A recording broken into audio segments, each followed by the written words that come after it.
Olá!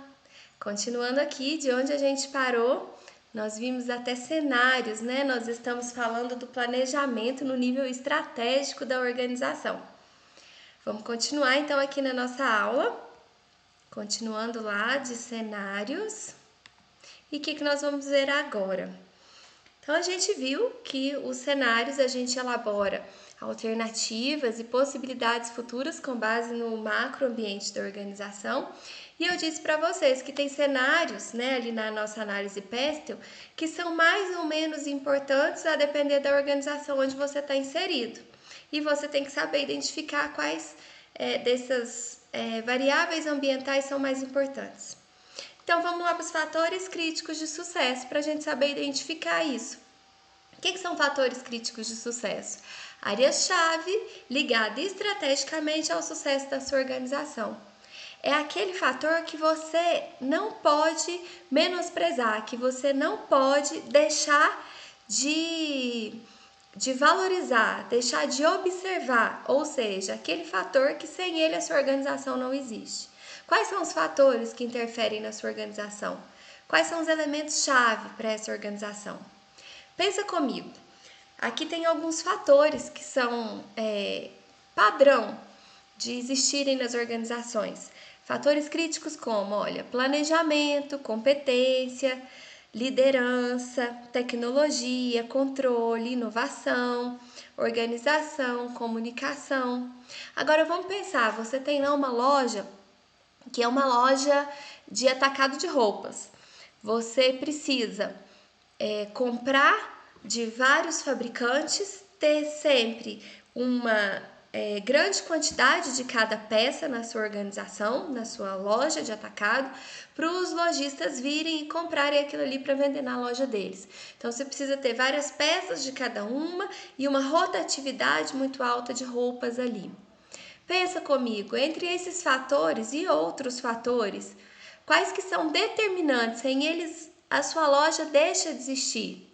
Você pode pensar que a organização dos recursos é muito importante, a gente pode pensar que a parte logística é muito importante, reposição de estoque é muito importante, controle do estoque é muito importante, não é isso?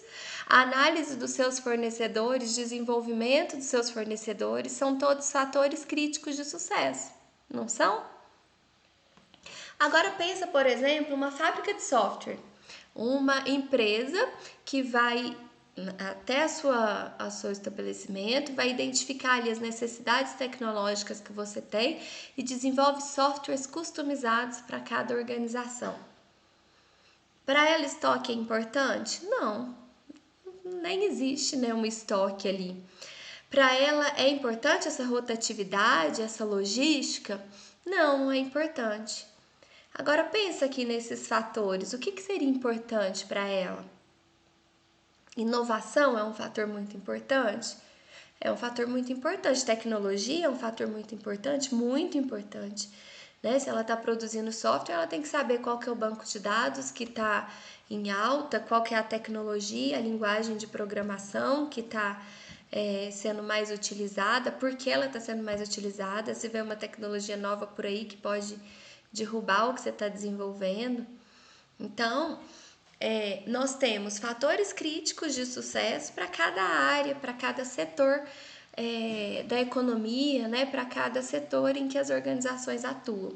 Então, geralmente, se você tem um estabelecimento, uma organização, você pode comparar a sua organização com as outras que estão no mesmo setor que você e identificar esses fatores, porque eles costumam ser os mesmos fatores para organizações parecidas ou organizações iguais, né, que atuam no mesmo ramo de trabalho, no mesmo ramo de oferta de serviços.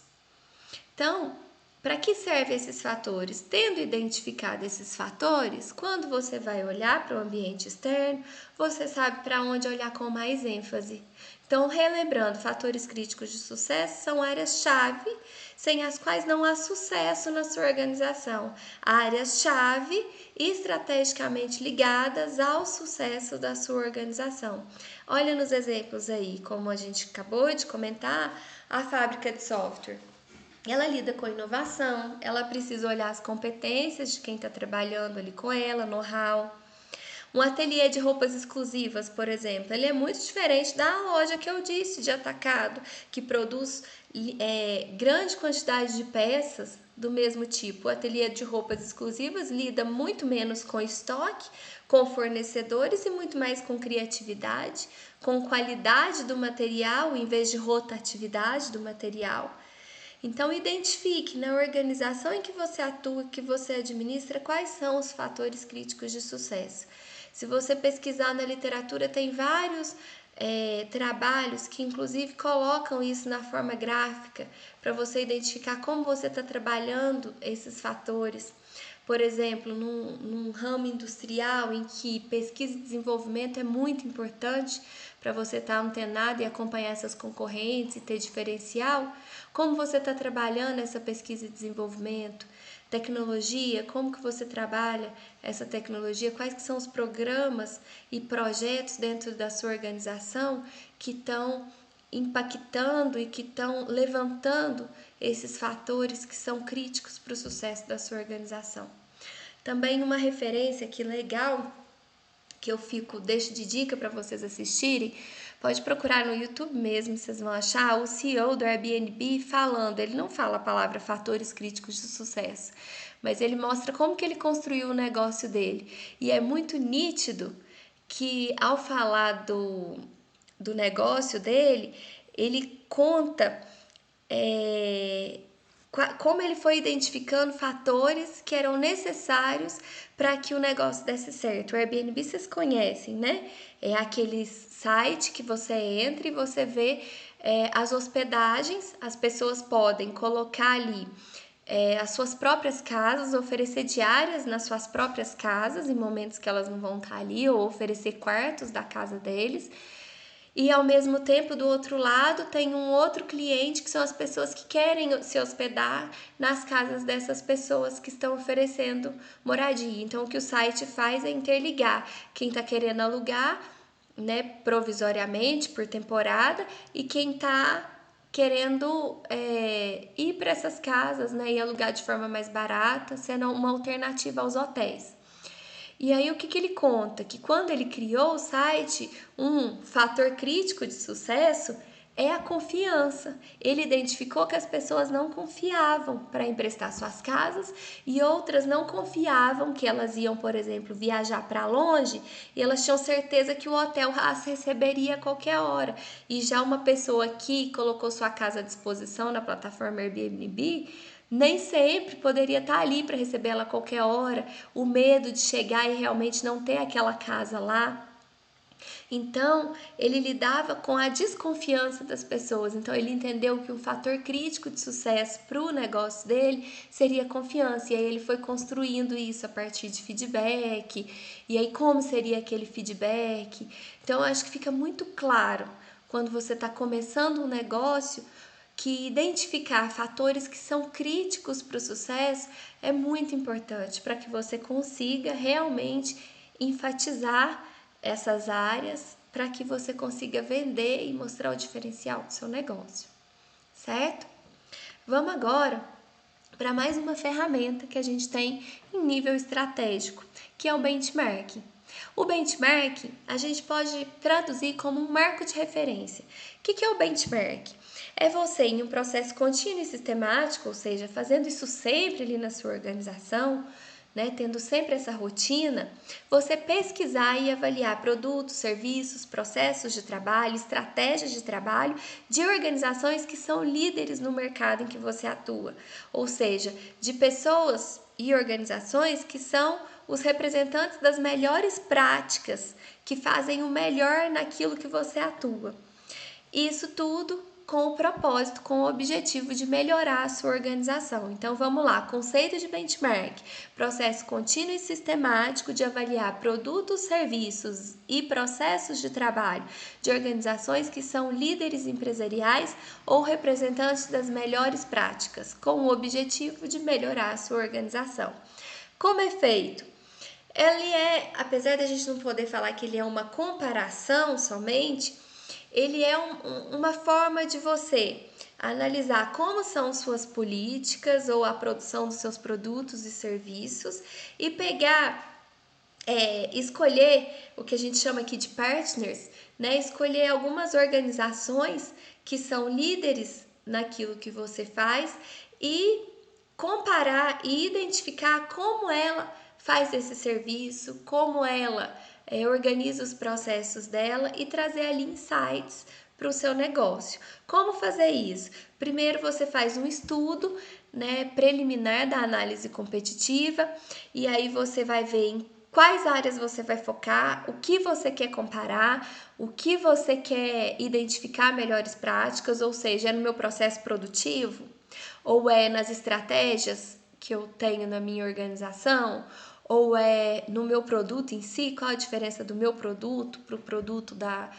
ou da concorrência, ou de outras organizações que talvez não tenham o mesmo produto que o seu, mas que você possa aprender com elas. Né? Então eu identifico o que eu quero estudar, quais as áreas que eu quero focar. Depois, eu vou desenvolver isso que a gente chama de compromisso de longo prazo com o projeto. Porque, como a gente disse, aqui é um processo contínuo. Você vai fazendo essa comparação, não é pontual, você compara e depois você vai fazer o seu e esquece. Não, ele é contínuo, você vai continuando a fazer esse estudo, né? Então você tem que ter o desenvolvimento de uma equipe que vai fazer, né, essa delegação de poder para quem que vai fazer esses estudos e trazer ali soluções, possibilidades de melhoria, novas práticas para sua organização, né? Porque não é simplesmente olhar o que a concorrência ou que outras pessoas, outras organizações líderes estão fazendo. É aprender com elas. Então, esse processo de aprendizado gera como resultado uma mudança na organização. Então, por isso é importante desenvolver esse compromisso com o benchmark, de que aquilo ali pode gerar uma mudança e que a gente tem que estar disposto e aberto a essa cultura de mudança. Identificar quem que são os partners, ou seja, com quem você vai fazer esse contato para fazer essa observação, né? Quantos você vai utilizar como referência, né? Quem que é líder no seu mercado atualmente, ou quem é um modelo de práticas que você pode implementar no seu negócio. E depois recolher informações, ou seja, ou do produto que você está comparando, ou dos processos que essa organização utiliza, ou da própria estratégia.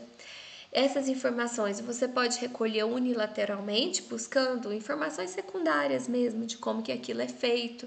Você pode ir na mídia, você pode consultar documentos, o que já está disponibilizado, ou de uma forma cooperativa, que é muito mais legal, que é quando você entra em contato e existe ali um processo de cooperação.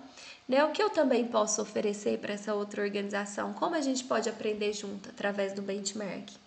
E assim a gente chegar, né, na determinação do que a gente pode mudar. A gente pode, com base no que a gente aprendeu, reduzir defeitos, melhorar nossa eficiência, nossa rapidez do nosso processo produtivo, melhorar a funcionalidade do meu produto. O que eu posso, né, desenvolver a partir disso daqui?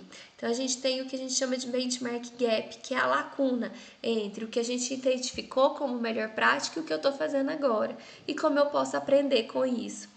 E depois a gente fazer, né, uma comparação, estabelecer medidas de performance para ver se isso está tendo resultado. Então esse é o benchmark, um processo, um marco de referência em que você avalia produtos, serviços, processos, estratégias de líderes empresariais ou representantes das melhores práticas para você melhorar a sua organização. Então, com isso, a gente encerra, apesar de existirem várias outras metodologias, né, coisas que a gente pode aplicar no planejamento estratégico, a gente vai agora para o planejamento tático. O que é o planejamento tático? Você pegar o que a gente entendeu como planos estratégicos e desmembrar, né, e trazer isso para os planos funcionais. Então, você tem as áreas funcionais da sua organização, aqui tem algumas, como exemplo, marketing, pesquisa e desenvolvimento, produção, pessoal e financeiro, e você aplica, né? Você pega aquela estratégia macro e vem distribuindo em funções, dentro da sua organização. Aqui eu trouxe um exemplo. Esse exemplo aqui está lá no documento de mega tendências, que eu citei lá na parte de planejamento estratégico. Uma mega tendência, ou seja, uma informação que vem lá do ambiente, é que a busca de embalagens sustentáveis aumentou em 158% em 5 anos. Os consumidores estão mais atentos à compra de produtos cujas embalagens são sustentáveis, embalagens que vão poder ser recicladas, embalagens que são feitas de produtos que agridem menos o ambiente. 55% dos consumidores, acompanha comigo, nos Estados Unidos estão muito preocupados com o impacto ambiental das embalagens. De onde vem isso? De pesquisas. Não necessariamente você precisa fazer uma grande pesquisa, às vezes você vai ou num documento de mega tendências ou vendo informações que são veiculadas na mídia. Então, por aí você vai identificar uma tendência, aqui uma informação do mercado e como que isso vem para nível estratégico. Pode ser que lá a minha organização produza um produto que está sendo comercializado em bandejas de plástico. E aí, entendendo essa mega tendência, eu quero transformar essas bandejas em bandejas de papel. E isso daqui foi determinado lá no meu planejamento estratégico. Como isso vem para o planejamento tático? Eu preciso envolver todo mundo da organização para que aquilo ali funcione. Aí, aquilo ali torna-se um plano de marketing, um plano de pesquisa e desenvolvimento, um plano de produção, operações, um plano em nível de gestão de pessoas e em nível financeiro.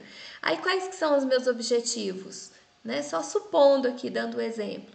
O marketing, criar uma campanha de conscientização, já preparando o mercado, os meus clientes para receber essa nova embalagem, entender dessa importância, conscientizá-lo de que isso é uma tendência, tocar lá no coração dele, nas dores dele sobre o meio ambiente. Então, isso pode ser um trabalho para o marketing, então criar uma campanha de conscientização.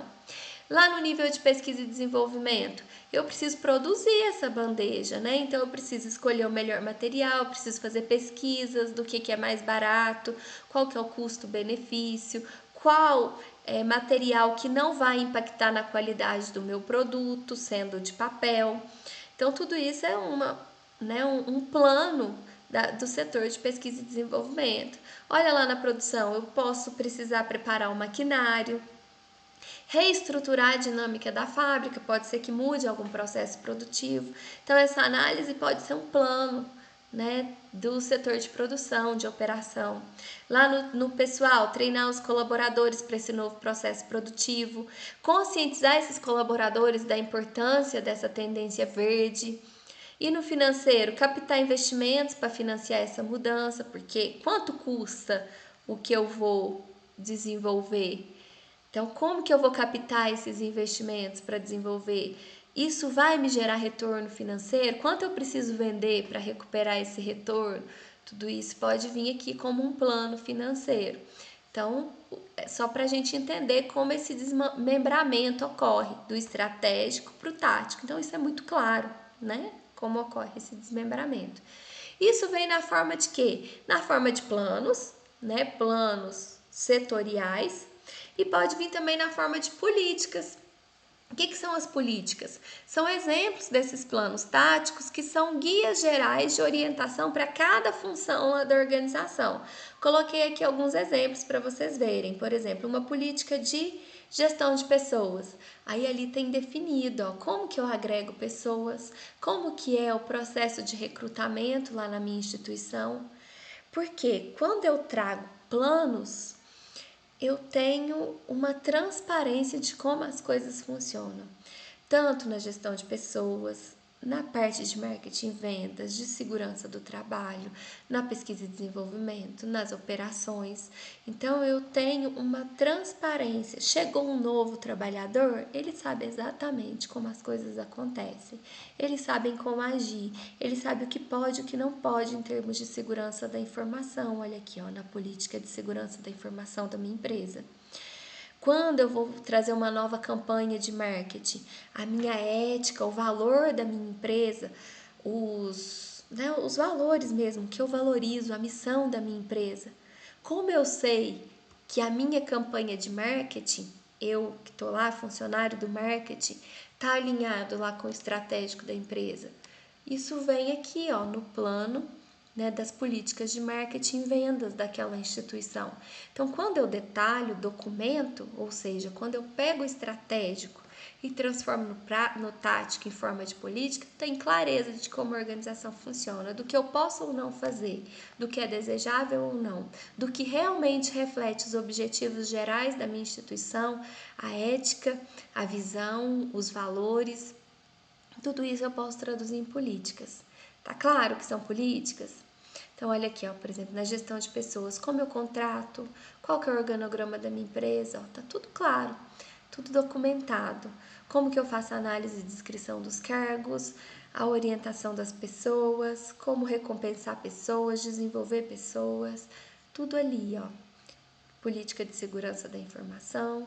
Então, com isso eu torno claro. Então, políticas são exemplos desses planos táticos, que são guias gerais de ação para a orientação da tomada de decisão conforme os objetivos, missão, visão e valores da organização, que vem lá do estratégico para o tático, certo? Agora, mais uma paradinha, faz o exercício, o questionário que está lá no nosso ambiente e depois você volta para a gente fazer a última parte da nossa aula. Tudo bem? Um abraço, até mais!